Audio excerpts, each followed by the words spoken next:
বাস্তবে ছিল, বাস্তবে ছিল বিধায় তো এটা পাইছে। আমি আসলে এটা একেবারেই বিশ্বাস করি না। ভবিষ্যতে এগুলো যেন না ঘটে সেই দিকটাতে সরকারের খেয়াল রাখা উচিত।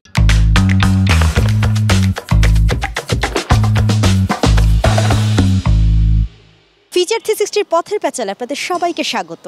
আজকের বিষয় হচ্ছে প্রকাশিত হলো আয়নাঘরের গুম এবং নির্যাতনের চিত্র। চলুন জেনে আসি এই ব্যাপারে মানুষের কি মতামত। এটা একটা দৃষ্টান্ত হতে পারে যে হ্যাঁ, এই জিনিসগুলো ঘটেছে যার কারণে জনমনে ভীতি সঞ্চার হয়েছে।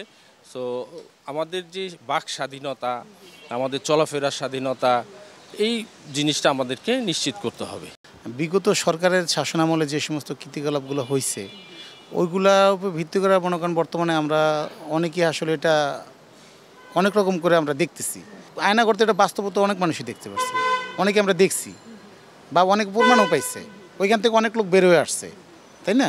তো অতএব এটা নিয়ে মনে হয় যে কী আর বলবো, দেশের মানুষ দেখছে বা সারা বিশ্বে দেখছে, এটা নিয়ে অনেক তোলপাড় হয়েছে, অনেক কিছু হয়েছে। আসলে ব্যাপারটা হচ্ছে যে আমরা জাস্ট এগুলো মিডিয়াতেই দেখতেছি যে মিডিয়াতে এটা ফলো করে প্রচার হচ্ছে, বাট এটা আসলে কতটুকু সত্য, এটার পিছনে কতটুকু লজিক আছে, জিনিসগুলো আমাদেরকে আসলে আপনাদের মাধ্যমেই আমরা জানতে পারি। সাধারণ মানুষ হিসেবে আমাদের কিন্তু জানার সুযোগ নাই, আমরা সব কিছু অনলাইনেই দেখতেছি বা ইউটিউব বলেন, ফেসবুকে এগুলো আসতেছে। বাট বিষয়টা হচ্ছে যে এগুলোকে যদি অতিরঞ্জিত করা হয় এবং পলিটিক্যালি যদি কেউ এটার ফায়দা নিতে চায় তাহলে সেটা ঠিক না। এটার যে প্রকৃত সত্যটা আছে এটা সবার জানা উচিত এবং ভবিষ্যতে যেন এই জিনিসগুলোর পুনরাবৃত্তি না হয় সেই দিকে আমাদের খেয়াল রাখতে হবে। সো এখানে মানে পলিটিক্যালি এগুলোকে নিয়ে সুযোগ নেওয়া, হ্যাঁ, দৃষ্টিভঙ্গিটা চেঞ্জ করতে হবে। আর যদি এই ধরনের ঘটনা ঘটে থাকে তাহলে অবশ্যই এটা গ্রহণযোগ্য না এবং এগুলোকে অ্যাভয়েড করাই উচিত।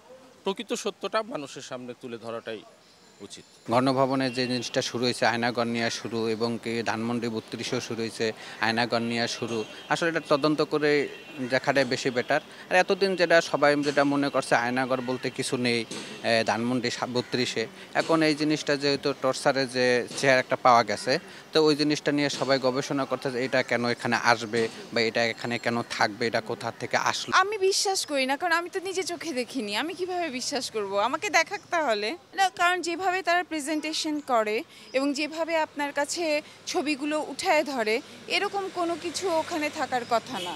আয়না ঘর শব্দটা থাকতে পারে বা হয়তো ঘরটা অন্যরকম কিছু হতে পারে, কিন্তু যেভাবে শো আপ করছে মানুষকে, এটা বিশ্বাস করি না।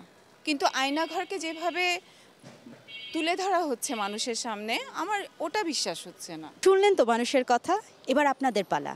প্রকাশিত হলো আয়নাঘরের গুম এবং নির্যাতনের চিত্র।